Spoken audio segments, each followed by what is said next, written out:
নেতৃত্বের ভিত্তিকে বলা হয় বিশ্বাস। একজন নেতার উচিত বিশ্বাস গঠনের জন্য 3টি গুণাবলী নিয়ে কাজ করা: কর্মদক্ষতা, যোগাযোগ এবং চরিত্র। মানুষ আপনার অনিয়মিত ব্যর্থতা ক্ষমা করবে, যার ভিত্তি হচ্ছে দক্ষতা, কিন্তু সে কখনোই বিশ্বাস করবে না তাকে যার চরিত্রে সামান্যতম খুঁত রয়েছে। এই অবস্থায় সামান্য ত্রুটিও মারাত্মক। সকল সফল নেতাই এই সত্যটা জানে। পেপসিকো চেয়ারম্যান এবং সিইও ক্রেইগ স্বীকার করেন, মানুষ প্রতিশ্রুতিশীল ব্যর্থতাগুলো সহ্য করবে, কিন্তু যদি তাদের বিশ্বাস ভঙ্গ করেন তবে আপনাকে তাদের বিশ্বাস পুনরায় ফিরে পেতে অনেক বেগ পোহাতে হবে। এটা হচ্ছে অন্যতম কারণ যার কারণে আপনার বিশ্বাসকে মূল্যবান সম্পদের মতো ব্যবহার করা দরকার। আপনি হয়তো আপনার বসকে বোকা বানাতে পারেন, কিন্তু আপনি কখনোই আপনার সহকর্মীদের বোকা বানাতে পারবেন না।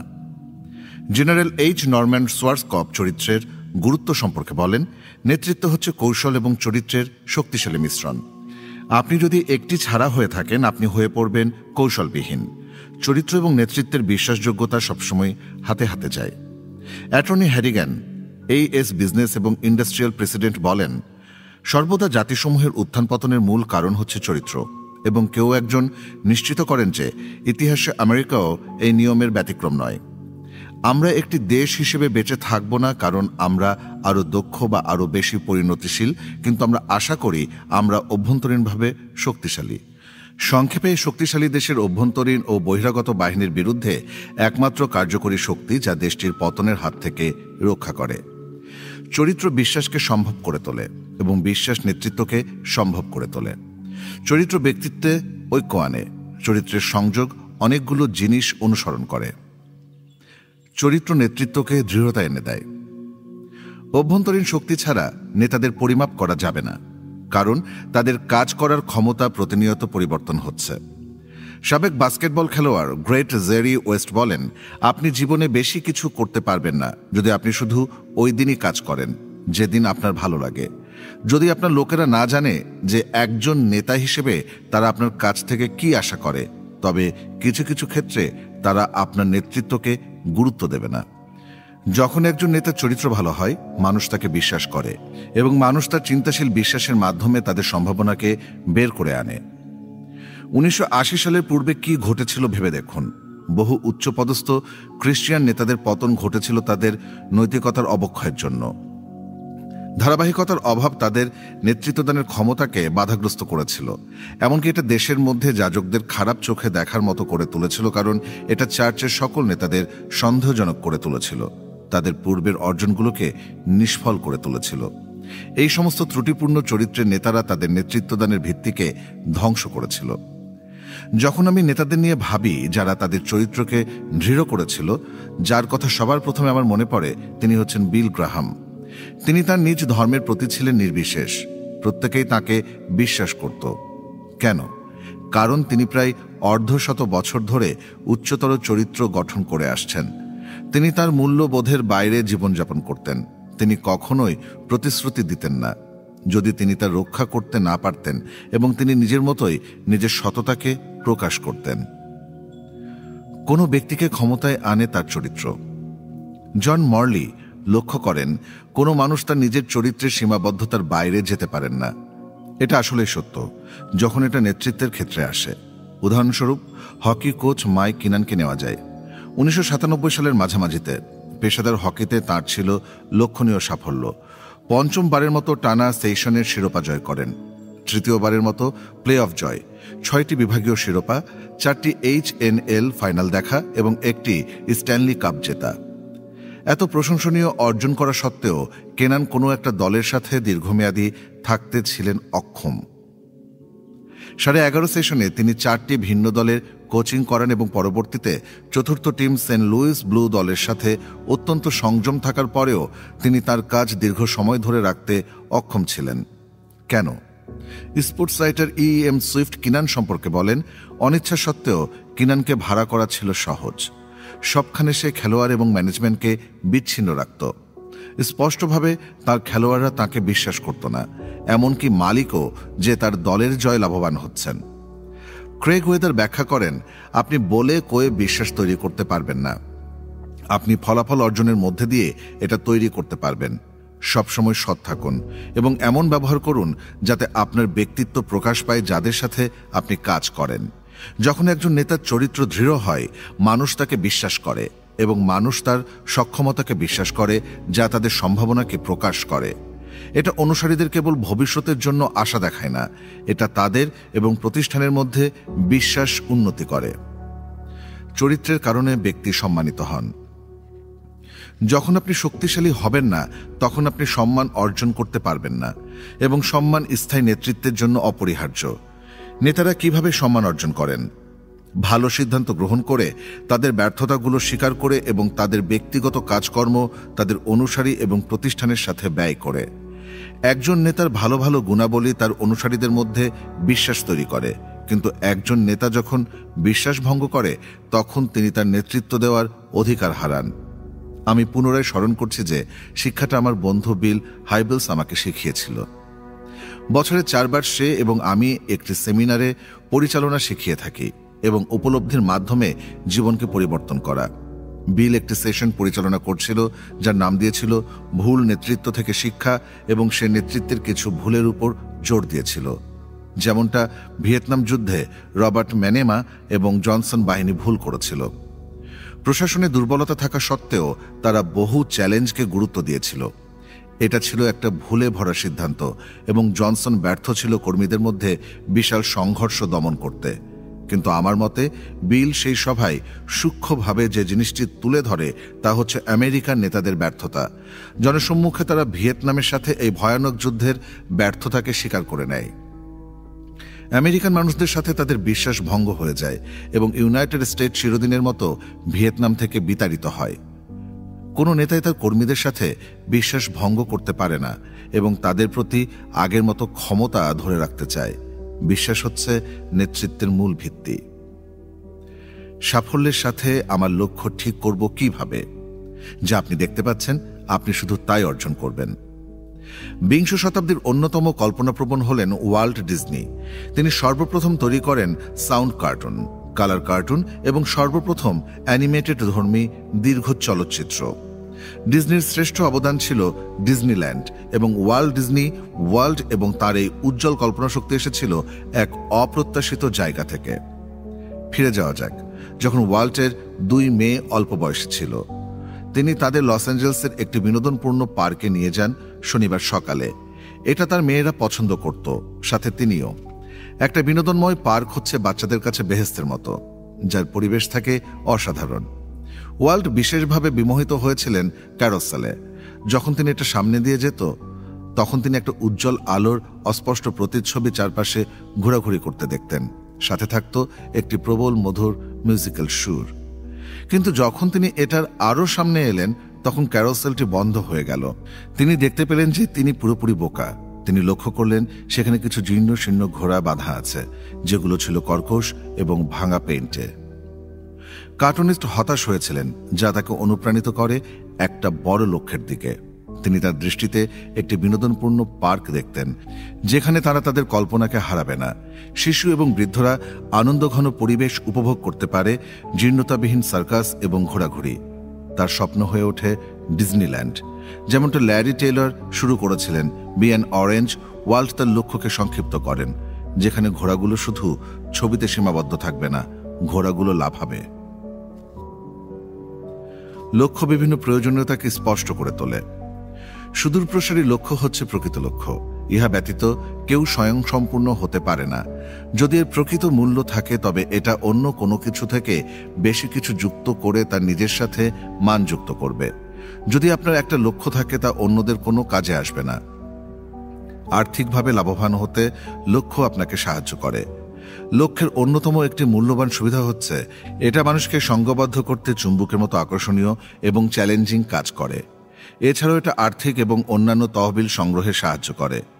লক্ষ্য যত বেশি সম্ভাব্য, সফলতা এতে তত বেশি আকৃষ্ট হয়। লক্ষ্য যত বেশি চ্যালেঞ্জিং, আগ্রহী ব্যক্তিকে তত বেশি পরিশ্রম করতে হয় তার লক্ষ্যকে পূরণ করতে।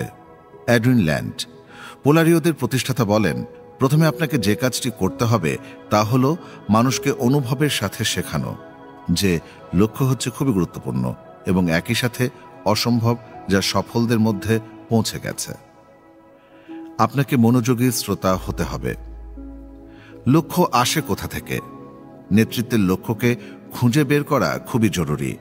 আপনাকে হয়ে উঠতে হবে একজন ভালো শ্রোতা। আপনার উচিত বিভিন্ন মানুষদের গুরুত্বপূর্ণ বক্তব্য মনোযোগের সাথে শোনা।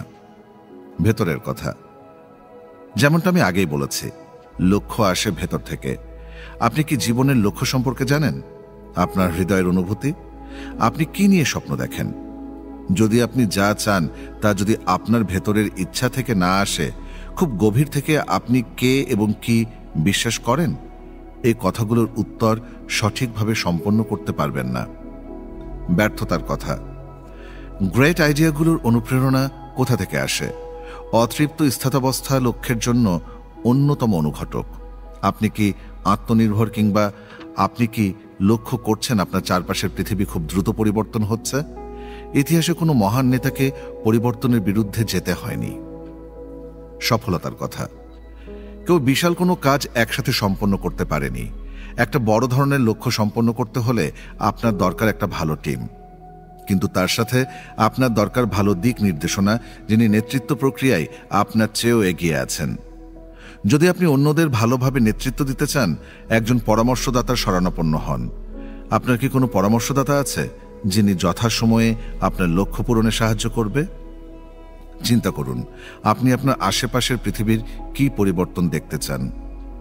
অত্যন্ত দরকারি কথা। যদিও এটা সত্য যে আপনার লক্ষ্য অবশ্যই আপনার ভেতর থেকে আসতে হবে, আপনার উচিত হবে না সীমাবদ্ধতা থেকে একে বিবেচনা করা। একটা প্রকৃত মূল্যবান লক্ষ্যে ভালোভাবে থাকা প্রয়োজন।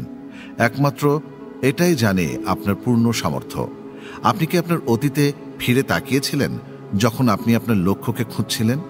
যদি না হয়, আপনি হয়তো আপনার জীবনের প্রকৃত সম্ভাবনাকে হারিয়েছেন এবং সাথে জীবনের সেরা কিছু। নিচের কাজগুলো করে আপনার লক্ষ্যকে উন্নতি করুন। নিজেকে পরিমাপ করুন। যদি আপনি আগে থেকে স্পষ্টভাবে আপনার জীবনের লক্ষ্য নিয়ে চিন্তা করে থাকেন, তাহলে পরিমাপ করুন কতটা ভালোভাবে আপনি তা পালন করছেন। কথা বলুন কিছু কাছের মানুষের সাথে, যেমন আপনার স্ত্রী, ভালো বন্ধু এবং কাছের কর্মীদের সাথে। তাদের জিজ্ঞেস করুন আপনার লক্ষ্য নিয়ে তারা কি ভাবে। যদি তারা স্পষ্টভাবে বলতে পারে, তাহলে আপনি হয়তো আপনার লক্ষ্যের মধ্যে আছেন। তীব্রভাবে নিয়ন্ত্রণ করুন। যদি আপনি আপনার লক্ষ্য নিয়ে বেশি কাজ না করে থাকেন, তাহলে পরবর্তী সপ্তাহ অথবা মাসে এটা নিয়ে চিন্তা করুন। চিন্তা করুন কোন জিনিসটা আপনাকে নিয়ে যাবে কঠিন পর্যায়ে, কোন জিনিস আপনাকে কাঁদায়, কোন জিনিস আপনাকে স্বপ্ন দেখায়, কোন জিনিস আপনাকে রাগায়। একই সাথে চিন্তা করুন আপনি আপনার চারপাশের কোন জিনিসের পরিবর্তন দেখতে চান। আপনি কি দেখতে চান যা নেই কিন্তু হতে পারে? একবার আপনার ধারণাগুলো পরিষ্কার হওয়া শুরু করলে সেগুলো লিখে রাখুন এবং একজন পরামর্শদাতার সাথে এগুলো নিয়ে কথা বলুন। 1923 থেকে 1955 সাল পর্যন্ত রবার্ট উডলফ কোকাকোলা কোম্পানির প্রেসিডেন্ট ছিলেন। তখনকার সময় তিনি চেয়েছিলেন 5 সেন্টের বিনিময়ে কোকাকোলাকে আমেরিকানদের কাছে সহজলভ্য করে তুলতে। এতে কোম্পানির কত খরচ হচ্ছে তা দেখার বিষয় ছিল না।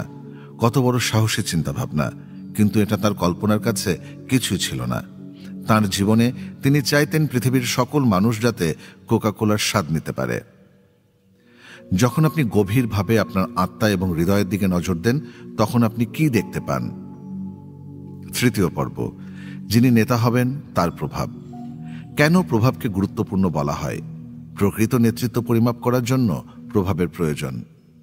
আপনি কখনোই অন্যদের নেতৃত্ব দিতে পারবেন না যদি আপনার মধ্যে ক্ষমতা না থাকে। কিভাবে আপনি ক্ষমতা লাভ করবেন এবং তা পরিমাপ করবেন? নিচে একটি গল্প রয়েছে যা এই প্রশ্নের উত্তর দেবে। 1 সপ্তাহের ব্যবধানে 2টি ঘটনা মানুষকে নাড়া দিয়েছিল। 1996 গ্রীষ্মের শেষ দিকে প্রিন্সেস ডায়ানা এবং মাদার তেরেসার মৃত্যু। বাহ্যিকভাবে 2 মহিলার মধ্যে খুব বেশি মিল ছিল না। একজন ছিলেন লম্বা, তরুণ ও মনোমুগ্ধকর ইংল্যান্ডের প্রিন্সেস, যিনি প্রতিনিধিত্ব করতেন উচ্চ সমাজকে। অন্যজন ছিলেন শান্তিতে নোবেল পুরস্কার বিজেতা, খাটো, বয়স্ক ক্যাথলিক সন্ন্যাসী, যিনি জন্মগ্রহণ করেন আলবেনিয়ায়, যিনি সহায়তা করেছিলেন কলকাতার গরিবের চেয়েও গরিবদের।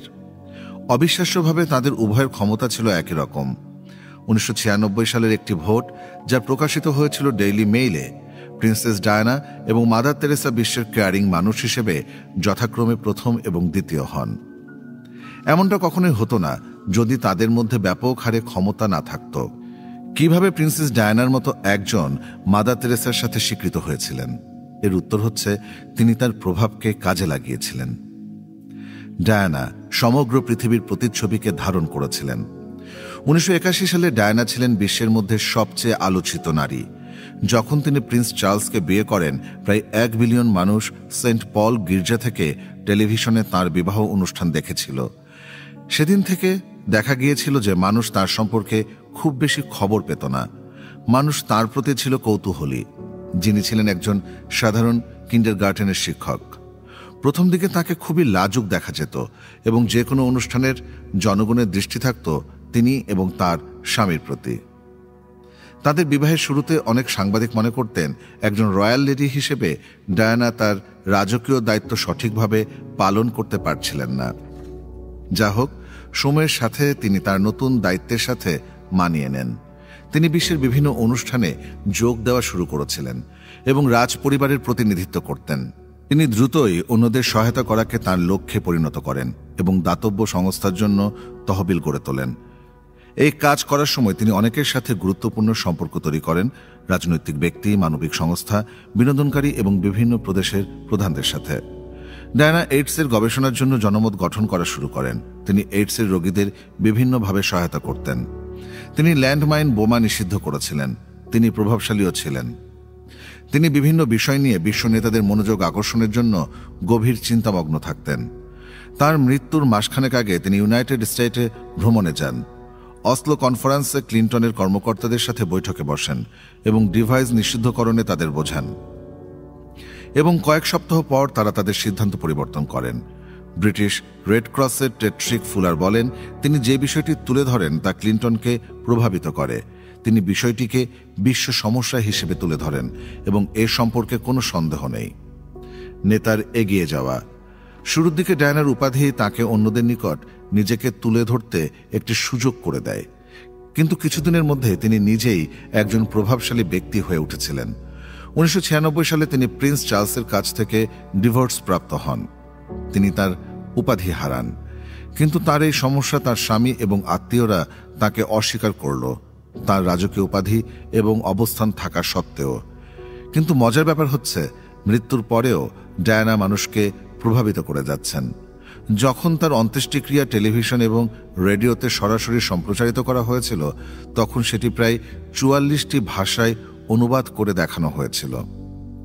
এনবিসির হিসাব অনুযায়ী আনুমানিক 2.5 মিলিয়ন মানুষ তার বিয়ের দর্শনার্থী ছিল এবং তার দ্বিগুণ মানুষ টিভিতে তার বিবাহ অনুষ্ঠান দেখছিল।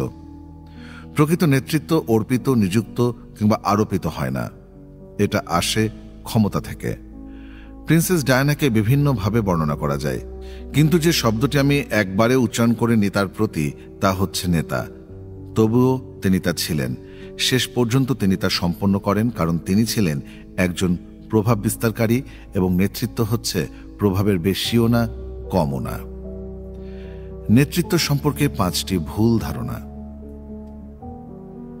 নেতা এবং নেতৃত্ব নিয়ে অসংখ্য ভুল ধারণা এবং কথা প্রচলিত আছে। তার মধ্যে এই 5টি হচ্ছে উল্লেখযোগ্য। 1. ব্যবস্থাপনা নিয়ে ভুল ধারণা। নেতৃত্ব এবং ব্যবস্থাপনাকে এক মনে করা নিয়ে একটা বিশাল ভুল বোঝাবুঝি রয়েছে। কয়েক বছর আগে থেকে এখনো পর্যন্ত যে বইগুলো নেতৃত্ব নিয়ে লেখা বলে দাবি করা হতো, সেগুলো মূলত ব্যবস্থাপনা নিয়ে লেখা। এই দুটির মধ্যে আসল পার্থক্য হচ্ছে নেতৃত্ব মানুষকে প্রভাবিত করে, সাথে নিয়ে কাজ করার, আর ব্যবস্থাপনা গুরুত্ব দেয় কোন কাজ পরিচালনা করা এবং সেই প্রক্রিয়াকে অব্যাহত রাখা। সবচেয়ে ভালো উপায় হলো কোনো ব্যক্তি কি নেতৃত্ব দিতে পারে নাকি ব্যবস্থাপনা করতে পারে তা দেখার জন্য তাকে ইতিবাচক কোনো কিছু করে দেখানো। কোনো কাজের ম্যানেজার কেবল দিক নির্দেশনা দিতে পারেন ও পরিচালনা করতে পারেন, কিন্তু তিনি তা পরিবর্তন করতে পারেন না। মানুষকে একটি নতুন পথে আনতে প্রভাব প্রয়োজন। উদ্যোক্তা নিয়ে ভুল ধারণা। মানুষ ধীরে ধীরে ধারণা করা শুরু করলো যে সকল বিক্রয়কর্মী এবং উদ্যোক্তারা হচ্ছেন নেতা, কিন্তু এটা সব সময় হয়ে ওঠে না। আপনার হয়তো মনে আছে রনকো কোম্পানির বিজ্ঞাপন, যা কয়েক বছর পূর্বে টিভিতে দেখানো হতো। তারা বিভিন্ন ধরনের পণ্য বিক্রি করত। এই পণ্যগুলো উদ্ভাবন করেন একজন উদ্যোক্তা যার নাম ছিল রন পোপেইল। তাকে বলা হয় শতাব্দীর সেরা বিক্রেতা। তাকে আরও দেখা গিয়েছিল অসংখ্য টেলিভিশন বিজ্ঞাপনে। পোপেইনলি অবশ্যই একজন উদ্যোক্তা ছিলেন, উদ্ভাবক এবং সফল। বিশেষভাবে আপনি যদি তাকে অর্থ দিয়ে হিসাব করেন, তার পণ্য প্রায় ৮৩০০ মিলিয়ন অর্থ আয় করে, কিন্তু এটা তাকে নেতা করে তোলেনি। মানুষ হয়তো তার পণ্য কিনছে, কিন্তু তারা তাকে অনুসরণ করেনি। সর্বোচ্চ কিছু সময়ের জন্য তিনি মানুষকে প্ররোচিত করেছেন, কিন্তু তিনি দীর্ঘ সময় ধরে তাদের সাথে ক্ষমতা ধরে রাখতে পারেননি। ৩. জ্ঞান সম্পর্কিত ভুল ধারণা। স্যার ফ্রান্সিস বেকন বলেন, জ্ঞানই শক্তি। বেশিরভাগ মানুষ বিশ্বাস করে শক্তি হচ্ছে নেতৃত্বের অন্তঃসার। সাধারণভাবে তারা ধারণা করে থাকে যে যারা জ্ঞানী এবং বুদ্ধিমান তারাই হচ্ছেন নেতা, কিন্তু এটা সবসময় সত্যি হয় না। আপনি বিশ্বের যে কোনো বড় বড় বিশ্ববিদ্যালয়ে ঘুরে দেখতে পারেন, মেধাবী বিজ্ঞানী এবং দার্শনিকদের সাথে দেখা করতে পারেন, যাদের চিন্তা করার ক্ষমতা অনেক উচ্চ, কিন্তু তাদের নেতৃত্ব দেওয়ার ক্ষমতা এতটাই নিচে যে সেটা অন্তর্ভুক্ত করা যায় না। আইকিউকে নেতৃত্বের সমান ভাবা উচিত না। ৪. প্রবর্তকে ভুল ধারণা। এটি হচ্ছে আরেকটা ভুল ধারণা যে জনতার সামনে কাউকে দেখলেই নেতা ভাবা। শুরুতে এটা নেতৃত্ব দেওয়ার মতো সমান কাজ নয়। উদাহরণস্বরূপ, স্যার এডমন্ড হিলারি ছিলেন প্রথম মানুষ যিনি হিমালয়ের সর্বোচ্চ চূড়ায় ওঠেন। সেই 1953 সালে ঘটে তার এই ঐতিহাসিক আরোহণ। এই দুঃসাহসিক অভিযান সফল করতে অনেক মানুষই তাকে অনুসরণ করে আসছে, কিন্তু এটি হিলারিকে নেতা করে তোলেনি। এমনকি তিনি সেই বিশেষ অভিযানের নেতাও ছিলেন না। জন হান্ট ছিলেন নেতা, এবং যখন তিনি 1958 সালে সাউথ পোলে যান, তখন সেটি ছিল কমনওয়েলথ ট্রান্স অ্যান্টার্কটিকা অভিযান। তিনি অন্য একজন নেতা স্যার ভিভিয়ান ফুসের সঙ্গে ছিলেন। নেতা হতে হলে একজন মানুষকে সবার সামনে থাকতে হয় না। মানুষ নিজ থেকে তাকে অনুসরণ করলে, তার নেতৃত্বকে মেনে চললে এবং তার দেখানো লক্ষ্যে কাজ করলে তবেই তিনি নিজেকে নেতা হিসেবে গড়ে তুলতে পারবেন। ৫. অবস্থান নিয়ে ভুল ধারণা। নেতৃত্ব নিয়ে সবচেয়ে বড় ভুল ধারণা হচ্ছে মানুষ মনে করে এটা অবস্থানের উপর নির্ভর করে, কিন্তু আসলে তা নয়। স্ট্যানলি হফটি দৃঢ়তার সাথে বলেন, অবস্থান নেতাকে তৈরি করে না, নেতা হচ্ছে সে ব্যক্তি যে অবস্থান তৈরি করে নেয়। কয়েক বছর আগে কর্ডিয়েন্টের কি হয়েছিল দেখুন। বিজ্ঞাপন সংস্থাটি আনুষ্ঠানিকভাবে সাটচি নামে পরিচিত। 1994 সালে সাটচি এর বিনিয়োগকারীরা বোর্ড অফ ডিরেক্টরকে বাধ্য করেছিল কোম্পানির সিইও মৌরিস সাটচিকে বরখাস্ত করতে। এর ফলাফল কি ছিল? অনেক কার্যনির্বাহী তাকে অনুসরণ করে কোম্পানি থেকে ইস্তফা দেয়। সাটচির ক্ষমতা এত বিশাল ছিল যে তার চলে যাওয়ার পর কোম্পানির শেয়ার 88.58 থেকে 64-তে নেমে আসে। স্ট্যাচে তার নাম এবং অবস্থান হারালেও তিনি ক্রমশ একজন নেতা হয়ে ওঠেন। সত্যিকারের নেতা কে? যখন আমি কলেজ পাশ করে ইন্ডিয়ানার একটি গ্রামের ছোট চার্চে প্রথম চাকরি নেই, তখন আমি ব্যক্তিগতভাবে রাঙাবের গুরুত্ব শিখেছিলাম। সেখানে আমি আমার সব আসবাবপত্র নিয়ে গিয়েছিলাম। আমি সেখানে ভাড়াটের সিনিয়র যাজক হিসেবে গিয়েছিলাম। এ দ্বারা বোঝাতো আমি এই পজিশনে অধিষ্ঠ হয়েছি এবং প্রতিষ্ঠানটির নেতা হিসেবে উপাধি পেয়েছি। আমার কলেজের উপযুক্ত জিমি ছিল। আমি ছিলাম স্বীকৃত। আমি আমার বাবার দ্বারা প্রশিক্ষিত ছিলাম, যিনি ছিলেন একজন অসাধারণ যাজক এবং সমাজের উচ্চ মর্যাদাপূর্ণ একজন নেতা। এটা ছিল আমার জন্য একটা ভালো দিক, কিন্তু এটা আমাকে নেতা করে তোলেনি। আমার প্রথম বোর্ড মিটিংয়ে আমি খুব দ্রুত খুঁজে নেই এই চার্চের আসল নেতাকে। সময়ের সাথে পরবর্তী 3 বছরে আমি আমার অবস্থানকে পরিবর্তন করে এগিয়ে নিয়ে যাই। আমি এখানে শিখেছিলাম প্রভাবের গুরুত্ব। আমি বিশ্বাস করি যে কোনো প্রতিষ্ঠানে প্রভাবকে জয় করতে কঠোর পরিশ্রম করা প্রয়োজন। তাই নেতা হয়ে উঠতে সঠিক গুণাবলী অর্জন করুন। সাহায্য ছাড়া নেতৃত্ব।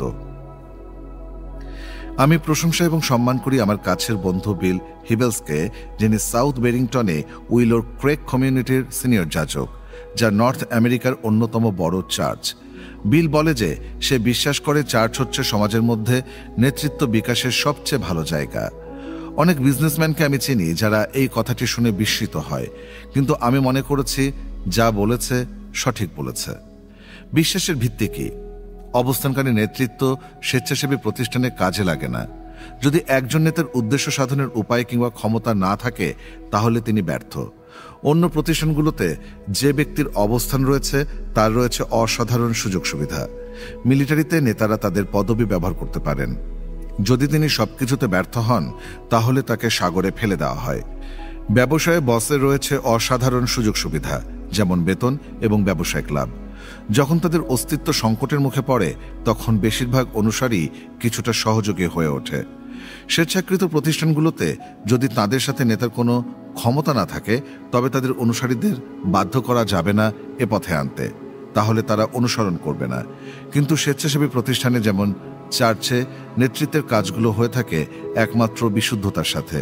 নেতা শুধু তার প্রভাবকে ব্যবহার করে তাদের সাহায্য করার জন্য, এবং যেমনটা হ্যারি আর লক্ষ্য করেন, কোনো ব্যক্তিকে কোনো কাজে অংশগ্রহণ করাতে যে শক্তিটি কাজে লাগে তা হচ্ছে প্রভাব। স্বেচ্ছাসেবী প্রতিষ্ঠানগুলোতে অনুসারীদের কাজ করতে বাধ্য করা যাবে না।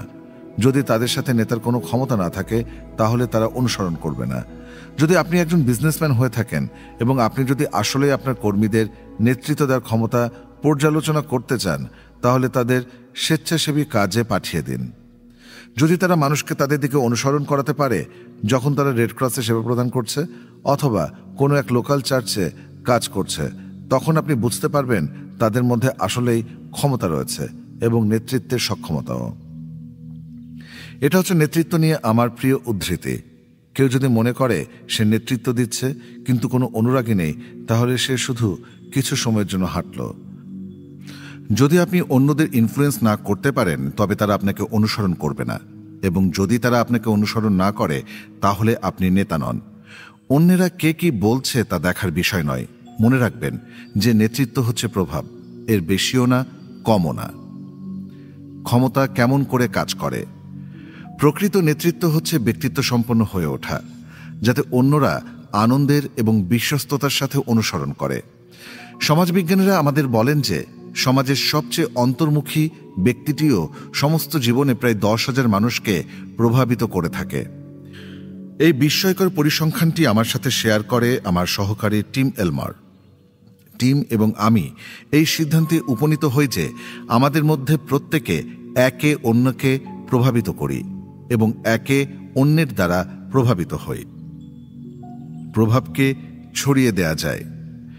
যে কোনো প্রতিষ্ঠানের সেরা নেতারা খুব সহজেই তা আবিষ্কার করতে পারে, শুধুমাত্র তাদের প্রতি একসাথে লক্ষ্য রাখলেই হয়।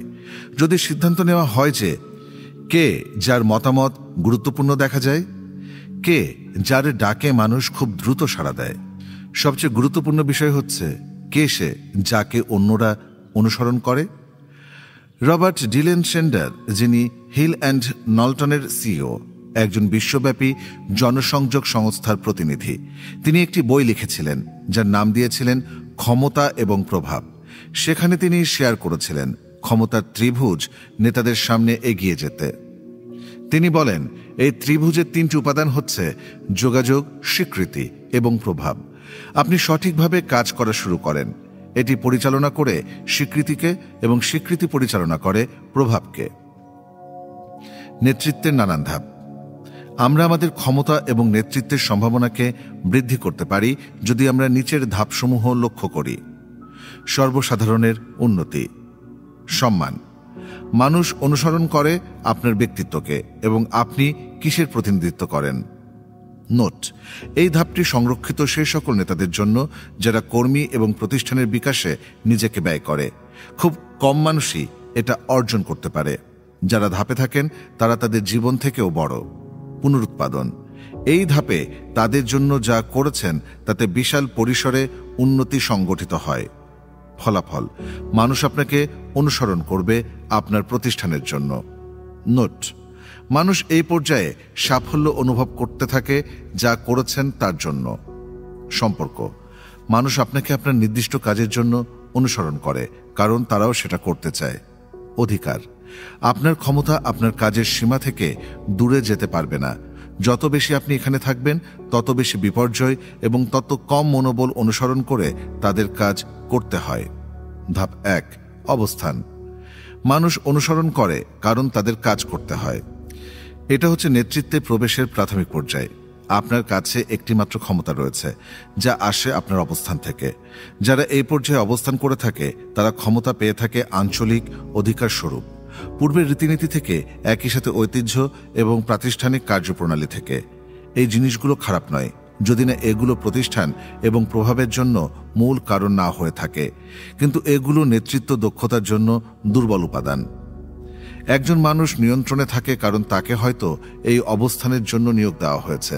সেই অবস্থানে তার হয়তো কর্তৃপক্ষ রয়েছে, কিন্তু প্রকৃত নেতৃত্ব কর্তৃপক্ষের চেয়েও বেশি কিছু। এটা প্রযুক্তিগত প্রশিক্ষণ এবং সঠিক উৎপাদনকারী থেকেও বেশি কিছু।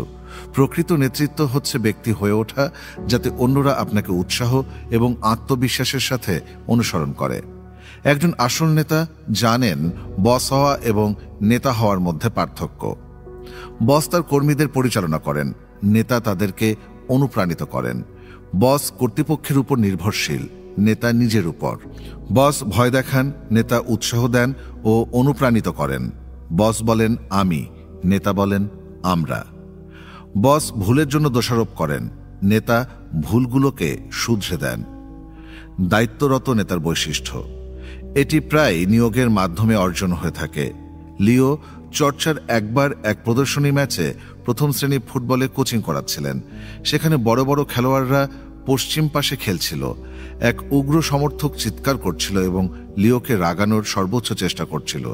সে চিৎকার করে বলল, হে চর্চার, কিভাবে তোমার মতো একজন ক্ষুদ্র অভিজ্ঞতা সম্পন্ন লোক মেজর লিগে নিযুক্ত হয়? লিও প্রত্যুত্তরে বলে, আমার ক্লাবের লোকেরা আমাকে এখানে নিযুক্ত করেছে। মানুষ একটা নির্দিষ্ট কর্তৃপক্ষের বাইরে কোনো নেতাকে অনুসরণ করবে না। তারা শুধু সেটাই করবে যা তাদের করতে হয়, এবং তখনই করবে যখন তাদের এটা করা আবশ্যক হয়ে ওঠে। খাটো মনোবল সবসময় থাকে। যখন নেতার আত্মবিশ্বাসের অভাব হয় তখন কর্মীরা প্রত্যাশার অভাব বোধ করে। তারা অনেকটা সেই বালকটির মতো যাকে বিলি গ্রাহাম জিজ্ঞেস করেছিল কিভাবে এখানকার সবচেয়ে কাছের পোস্ট অফিসটি খুঁজে বের করা যাবে। যখন বালকটি তাকে বলে দিয়েছিল, ডক্টর গ্রাহাম তাকে ধন্যবাদ জানান এবং বলেন, যদি তুমি আজকে সন্ধ্যার আলোচনা সভায় উপস্থিত থাকো তাহলে তুমি আমার বক্তব্য শুনতে পারবে, যেখানে আমি জানাবো কিভাবে স্বর্গে যেতে হয়। বালকটি উত্তর দিয়েছিল, আমি মনে করি না আমার সেখানে থাকার প্রয়োজন আছে, কারণ আপনি নিজেই আপনার পোস্ট অফিসের পথ সম্পর্কে জানেন না। অবস্থানগত নেতাদের স্বেচ্ছাসেবী কর্মী, তরুণ এবং হোয়াইট কালার ওয়ার্কার্সদের সাথে কাজ করতে অনেক সমস্যার সম্মুখীন হতে হয়। স্বেচ্ছাসেবী কর্মীদের কোনো প্রতিষ্ঠানের অধীনে কাজ করতে হয় না, তাই সেখানে কোনো আর্থিক উদ্দেশ্য থাকে না যা কিনা একজন পজিশনাল নেতা তাদের প্রভাবিত করতে কাজে লাগাতে পারেন। হোয়াইট কালার কর্মীদের কাজে লাগানো হয় সিদ্ধান্ত গ্রহণে এবং স্বেচ্ছাকৃত নেতৃত্বকে প্রশ্ন করতে। নেতৃত্ব আরোহণের ধাপসমূহ। পরবর্তী ধাপে পৌঁছানোর পূর্বে আপনাকে অবশ্যই দক্ষতার সাথে নিম্নের বৈশিষ্ট্যগুলো প্রদর্শন করতে হবে। ধাপ 1, ব্যক্তিত্ব বা অধিকার। আপনার কাজ সম্পর্কে ব্যাপকভাবে জানুন। আপনার প্রতিষ্ঠানের অতীত সম্পর্কে সচেতন হন। প্রতিষ্ঠানের অতীতের সাথে প্রতিষ্ঠানের কর্মীদের সম্পর্ক স্থাপন করুন। অন্য কথায়, টিমের একজন হয়ে উঠুন। দায়িত্ব গ্রহণ করুন। দৃঢ় দক্ষতার সাথে আপনার কাজ করুন। আশার চেয়েও বেশি কিছু করুন। উন্নতি এবং পরিবর্তনের জন্য সৃজনশীল ধারণাগুলো প্রস্তাব করুন। ধাপ 2, অনুমতি। মানুষ আপনাকে অনুসরণ করে কারণ তারাও সেটা করতে চায়। ফ্রেড স্মিথ বলেন, নেতৃত্ব হচ্ছে মানুষকে আপনার জন্য কাজে লাগানো, এমনকি যখন তারা বাধ্য নয়। এটা তখনই সম্ভব হয় যখন আপনি প্রভাবের দ্বিতীয় স্তরে পৌঁছান। মানুষ দেখবে না আপনি কতটা জানেন, যতক্ষণ না পর্যন্ত তারা জানছে আপনি কতটা দায়িত্ববান। নেতৃত্ব শুরু হয় হৃদয় থেকে, মাথা থেকে নয়। এটা উন্নতি করে একটা অর্থপূর্ণ সম্পর্কের সাথে, কোনো লিখিত আইনের মাধ্যমে নয়।